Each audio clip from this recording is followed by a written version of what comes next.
नमस्कार दोस्तों, जन मुद्दों की बात धर्मराज के साथ मेरे शो में आप सबका स्वागत है। आप सामने एक सड़क देख रहे हैं। यह सड़क कोई साधारण सड़क नहीं है। कम से कम भारत के लिहाज से तो यह सड़क बिल्कुल भी साधारण नहीं है।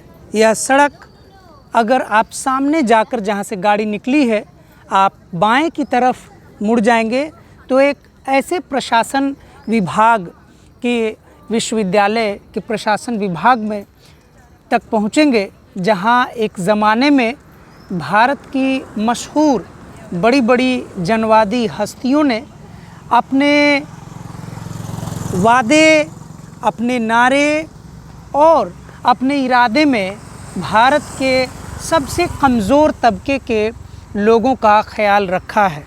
वहाँ पर है प्रशासन विभाग, यानी जवाहरलाल नेहरू विश्वविद्यालय का प्रशासन विभाग। यह सड़क जवाहरलाल नेहरू विश्वविद्यालय की है। अगर इसके सामने इस तरफ देखेंगे तो यह आप पीला पंडाल देख रहे हैं, बैरिकेड देख रहे हैं। मुख्य सड़क है जवाहरलाल नेहरू विश्वविद्यालय की, यह मुख्य सड़क है। सड़क के बाईं ओर यह जो पंडाल है, यहाँ पर जवाहरलाल नेहरू विश्वविद्यालय छात्र संघ के पदाधिकारी अध्यक्ष भूख हड़ताल पर बैठे हैं। कोई 1-2 दिन से नहीं, कुल 11 दिन से। आप अपने बारे में कल्पना कीजिए कि अगर आपको किसी भी कारण से भूखे रहने की ज़रूरत आ जाती है या किसी मुसीबत के कारण आपको भूख बर्दाश्त करने की ज़रूरत पड़ती है, तो आप यह भूख कितने देर तक बर्दाश्त कर सकते हैं? आपको जब सड़क पर 6 घंटे काम करने के बाद गर्मी में प्यास लगती है, तो आप अपने प्यास को कितने देर तक रोक सकते हैं? अपनी भूख को आप दिन भर हो सकता है रोक सकते हैं, एक दिन पूरा हो सकता है आप भूखे रह सकते हैं। लेकिन जवाहरलाल नेहरू विश्वविद्यालय के ये जो छात्र हैं, इस पंडाल के नीचे आप देख सकते हैं लिखा है indefinite hunger strike. Indefinite hunger strike पर कुल 4 ऐसे जेएनयू के विद्यार्थी बैठे हैं जो 1-2 दिन नहीं, पूरे 11 दिन से भूख हड़ताल पर हैं। कल जेएनयू प्रशासन की तरफ से खुद जेएनयू की वाइस चांसलर यानी कुलपति, जो एक महिला है जिनको जवाहरलाल नेहरू विश्वविद्यालय के इतिहास में पहली महिला कुलपति होने का गौरव भी प्राप्त हुआ, आई भी थी। उन्होंने जवाहरलाल नेहरू विश्वविद्यालय के अध्यक्ष कॉमरेड धनंजय से मुलाकात भी की थी। मुलाकात के बाद जो उन्होंने कहा कि बेटे आप भूख हड़ताल ख़त्म कर दीजिए, लेकिन उन्होंने एक बार भी चार्टर ऑफ डिमांड्स, आप यह देख सकते हैं indefinite hunger strike day 11, JNU admin must fulfil charter of demands, Dhananjay, Nitish, Gagan, Ranvijay, ये 4 लोग 11 दिन से लगातार भूख हड़ताल पर हैं। प्रेसिडेंट जेएनयूएसयू हैं नीतीश, काउंसिलर SSS, आप देख सकते हैं। बाकी डे 6 में इफ्तिखार भी बैठे हुए हैं। यह जेएनयूएसयू का बोर्ड है, यह बैरिकेड है।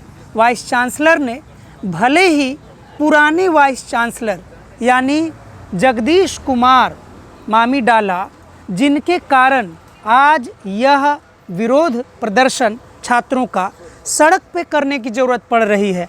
आप देख सकते हैं, अगर आप पुराने वीडियोस देखेंगे जवाहरलाल नेहरू विश्वविद्यालय के, तो आपको पता चलेगा कि प्रशासन भवन के सामने अच्छा खासा स्पेस है, जहां पर छात्र लोकतांत्रिक तरीके से, शांतिपूर्ण तरीके से अपना विरोध प्रदर्शन जवाहरलाल नेहरू विश्वविद्यालय की स्थापना के समय से ही करते आ रहे थे। लेकिन भाजपा की सरकार में भेजे गए कुलपति मामीडाला जगदीश कुमार का मानो यह सुपारी पहला था कि जेएनयू को प्रदर्शन करने से रोकना, उनको अपनी आवाज़ बुलंद करने से रोकना, जिसके कारण जेएनयू प्रशासन कोर्ट गई और 100 मीटर के दायरे में कोई भी प्रोटेस्ट, यानी प्रशासन भवन के 100 मीटर के दायरे में किसी भी प्रोटेस्ट को करने से रोक दिया।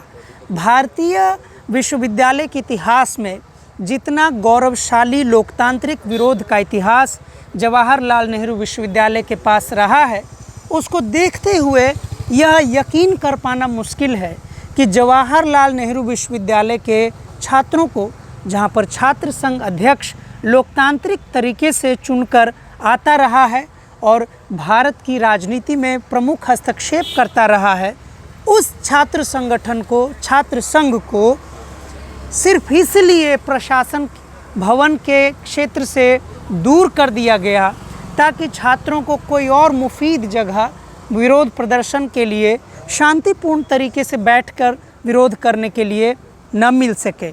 उसी का परिणाम है कि यह जो फुटपाथ है, जो इधर छात्रावासों को कनेक्ट करती है, फुटपाथ पर ये पीला प्लास्टिक का तंबू लगाकर इस भरी दिन में, प्रचंड उमस भरी गर्मी में और शाम को हल्की बरसात के बाद डेंगू मलेरिया के मच्छरों के बीच से जूझते हुए छात्र अपने ज़िंदगी मौत को दांव पर लगाकर, आप देख सकते हैं कि नीचे क्या है, यह नीचे एक पुल है छोटा सा। यहीं पर थोड़ी सी जगह किसी तरह छात्रों ने ढूंढा है और शांतिपूर्ण तरीके से 11 दिन से भूख हड़ताल पर बैठे हुए हैं। क्या आप यकीन कर सकते हैं कि जवाहरलाल नेहरू विश्वविद्यालय में कभी ऐसा भी हो सकता है कि जिस विश्वविद्यालय का चुनाव, छात्र राजनीति और यहाँ मुद्दे उठाने के तरीके भारत के लिए, भारत की राजनीति के लिए एक अच्छा उदाहरण बनता आ रहा था, आज उसी विश्वविद्यालय के छात्रों को विरोध प्रदर्शन करने की जगह तक प्रशासन नहीं मुहैया करा पा रहा है। आप देख सकते हैं कि किसी प्रकार से यहाँ पर मेकशिफ्ट तंबू लगाकर, टेंट लगाकर बड़ा सा विरोध प्रदर्शन किया जा रहा है। कॉमरेड धनंजय, जो जवाहरलाल नेहरू विश्वविद्यालय के अध्यक्ष हैं, बैठे हुए हैं और इनसे हम ज़्यादा सवाल नहीं पूछ सकते हैं, क्योंकि आप सोच सकते हैं 11 दिन से लगातार विरोध प्रदर्शन करते हुए इंडेफिनिट हंगर स्ट्राइक पर बैठना मजाक नहीं है। कॉमरेड, आपका मेरे चैनल में स्वागत है। क्या कोई भी प्रशासन से आपसे बातचीत करने आए थे? हमारे पास पिछले 11 दिन से हम बैठे हुए हैं। शुरुआती 8 दिन तक कोई भी इस प्रशासन से नहीं आया। उसके बाद डीन ऑफ स्टूडेंट्स आई, उनका भी वही घिसा पिटा जवाब था कि देखते हैं, करते हैं। 2 दिन बाद ADOS आए, कल वाइस चांसलर आई थी और वाइस चांसलर का भी इसी तरह का ढुलमुल रवैया था कि कह रही थी कि बेटा मैं माँ हूँ, उठ जाओ। लेकिन हम यही कहना चाह रहे थे कि आप 10वें दिन एक प्रोटेस्ट के आ रही हैं जहाँ पे 5-5 लोग, 4-4 लोग भूख हड़ताल पे लगातार बैठे हुए हैं और बहुत जायज़ सवालों के साथ बैठे हुए हैं कि 12 साल से MCM अगर नहीं बढ़ा है तो ये सवाल जायज़ है, उसको बढ़ना चाहिए और इसके लिए प्रोटेस्ट की ज़रूरत नहीं होनी चाहिए थी। देश में तमाम तरह की महंगाई बढ़ी, महंगाई भत्ता बढ़ा, वाइस चांसलर तक के पैसे बढ़े, प्रोफेसरों के पैसे बढ़े, लेकिन आपने MCM पे एकदम ज़रा सा भी ध्यान नहीं दिया, उसको नहीं बढ़ाया। एक हॉस्टल बना के आपने तैयार रखा है लेकिन उसको अभी तक खोला क्यों नहीं है आपने? सवाल ये है हमारा। तो आप कहते हैं फंड्स नहीं हैं, हर एक सवाल पे कहो तो फंड्स नहीं है। ठीक है, नॉन फंड जो फंड्स वाले सवाल नहीं है उस पर बात कर लेते हैं। आप यहाँ पे महिलाओं की संख्या एक समय में 51.5 थी, 51.3 थी, इस तरह की संख्या थी, आज 37.2, 37.4 हो गई हैं और हम ये कह रहे हैं कि आपने डिप्रीवेशन पॉइंट PhD में हटा दिया है महिलाओं का। वो कारण है कि महिलाओं की संख्या कम होने का, आप उसको लागू कीजिए डिप्रीवेशन पॉइंट को। हम ये कह रहे हैं कि आज प्रोटेस्ट का हक हमसे छीन लिया गया है CPO मैनुअल के ज़रिए, चीफ प्रॉक्टर मैनुअल के ज़रिए। उस प्रॉक्टर मैनुअल को यहाँ से हटाइए, क्योंकि एक डेमोक्रेटिक कैंपस है, सबको अपनी आवाज़, सबको अपने हक की बात कहने का इस कैंपस में आज़ादी होनी चाहिए और इसके लिए हम CPO मैनुअल को नहीं मानेंगे। NTA लगातार धांधली कर रहा है, लगातार लीक्स हो रहे हैं, लेकिन आपकी तो ऐसी इच्छा है कि आप मतलब बेताब हैं कि हमारा एग्ज़ाम जो हो, हमारा परीक्षा हो NTA ही ले। कल भी बनारस में नेट के पेपर में ग्लिचेस आई हैं, हालांकि वो लीक है लेकिन उसको अब टेक्निकल ग्लिच बताया जा रहा है और इस तरह की घटनाएं आ रही हैं। तब भी JNU अपना चाहता है एग्ज़ाम उसी से ले। तो हम कह रहे हैं JNU से एग्ज़ाम हो, इस कैंपस में जाति विरोधी शब्द लिखते हैं, जाति सूचक शब्द लिखते हैं और वाइस चांसलर का एक कंडेमेशन नहीं निकलता है।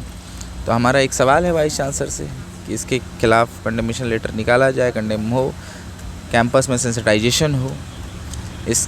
और ये सारे सवाल हैं। इसी कैंपस में कोई सेक्सुअल हरासमेंट के खिलाफ प्रोटेस्ट कर रहा होता है तो उसके ऊपर फ़ाइन भेज दिया जाता है। 48-72 घंटे से पानी नहीं आ रहा होता है, अगर छात्र सिर्फ सवाल करने जाते हैं क्यों नहीं आया है पानी, तो उन पे फ़ाइन डाल दिया जाता है। तो यहाँ तक तो हम पहुँच गए हैं इस कैंपस में। लेकिन हाँ, यहाँ पे लड़ने वाले, संघर्ष करने वाले लोग हैं। हम बैठे हैं, हम लड़ रहे हैं, हम लड़ते रहेंगे। कॉमरेड, हम आपसे ज़्यादा सवाल नहीं करेंगे। 11 दिन से आप हड़ताल पे पहले से ही बैठे हैं, आपकी हालत नाजुक है, हम देख सकते हैं। बस आखिरी सवाल आपसे पूछेंगे कि आपको लगता है कि कम से कम यह जगह जो विरोध प्रदर्शन का है, यह बड़ा ही आपत्तिजनक है, क्योंकि इसमें कम से कम प्रशासन को लगता है कि इस डिमांड के लिए आप लोगों को और कोई दूसरा रास्ता अख्तियार करना पड़ेगा। क्योंकि प्रशासन भवन के पास 50 साल से जेएनयू के इतिहास में विरोध प्रदर्शन लोकतांत्रिक तरीके से होते रहे हैं। हम बिल्कुल उस जगह को क्लेम करना चाहते हैं और क्लेम करेंगे भी। हम बिल्कुल छात्रों के बीच में इस सवाल को लेकर जा रहे हैं। आपको पता है कि 100 मीटर है, कंटेम्प्ट ऑफ कोर्ट है उसमें, लेकिन इसके साथ जेएनयू में छात्र कभी डरे नहीं हैं, हमेशा लड़ते आए हैं। लेकिन ये तो मुझे लगता है कि भूख हड़ताल एक बड़ा प्रोटेस्ट होता है, हमने जहाँ तक सुना है, और लोग डरते भी। आखिरी प्रोटेस्ट होता है। वाइस चांसलर को मजबूर होना पड़ा है यहाँ पे आने के लिए। ये भी हमारी एक तरह से यहाँ पे जीत है कि किसी प्रोटेस्ट में वाइस चांसलर आ रही है। आज तक आप देखिए कि कैंपस में हमने स्ट्राइक किया, तमाम चीज़ें की, लेकिन वाइस चांसलर कभी प्रोटेस्ट साइट पे नहीं आई है। लेकिन उनको मजबूर होना पड़ा। लगातार फ़ोन कर रहे हैं हमें कि उठ जाइए, दबाव बनाया जा रहा है अलग अलग तरीके से। हम बोले हमारी बात मानिए, हम कोई शौक़ नहीं है यहाँ पे बैठने का। और हाँ, हम बिल्कुल, अगर हमारी बात नहीं मानेगी, हम छात्रों के साथ मोबिलाइजेशन में जाएंगे, हम तमाम छात्र को इकट्ठा करेंगे और एकदम हम अंदर जाने के लिए तैयार हैं। हम 100 मीटर के अंदर जाने के लिए तैयार हैं, हम लड़ने के लिए तैयार हैं और इसमें हमें कोई गुरेज नहीं है और ना ही डर है। बहुत बहुत शुक्रिया आपका धनंजय। आप देख सकते हैं कि कैसे छात्र 11 दिन से बैठे हुए हैं भूख हड़ताल पर, तमाम छात्रों के मुद्दों पर, हॉस्टल के मुद्दे पर, छात्रवृत्ति बढ़ाने के मुद्दे पर, और प्रशासन के कान पर अभी तक जूं तक नहीं रेंगा है। आप सोच सकते हैं कि भारत में कैसी एक सरकार है जहां भारत के एक सर्वोत्कृष्ट केंद्रीय विश्वविद्यालय, जिसकी सूची खुद भारत सरकार निकालता है, उसके विश्वविद्यालय में छात्रों की स्थिति, बेसिक सुविधाओं की स्थिति क्या है। आप मेरा चैनल दैनिक अम्बेडकर देखते रहिए, हम आपको जनवादी मुद्दों से अवगत कराते रहेंगे। तब तक के लिए शुक्रिया, धन्यवाद।